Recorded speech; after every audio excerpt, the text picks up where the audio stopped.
What I like about the way I work stained glass is I'm always thinking about how is it going to live in your house, right?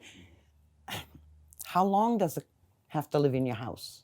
Do you want to hand it down to your grandkids? So how well is it built? I put a lot of engineering into pieces I do. When I do custom work for someone, I can walk away when the project is finished and not worry about what's going to happen to that 50 years from now, 100 years from now. It has to be well made. And that's where the long experience comes in. You know, when you do the same type of job for that many years, for over 30 years, it's like a good electrician. You learn all these things along the way, or a good plumber, all the things that a brand new plumber wouldn't know anything about. That's what comes with experience.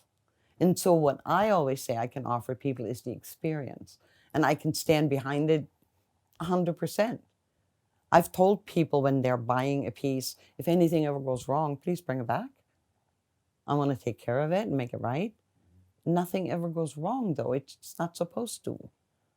Not if it's engineered out correctly.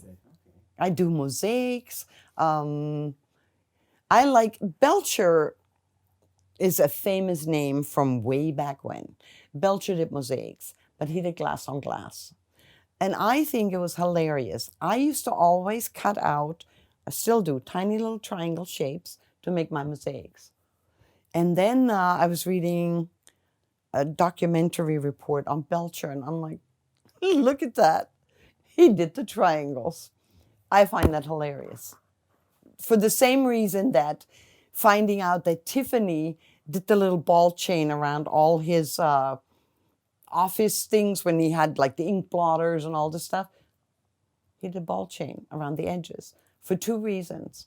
Ball chain is hollow and it sucks the solder into it, so it makes it rigid. It becomes a rigid edge that's a decorative edge.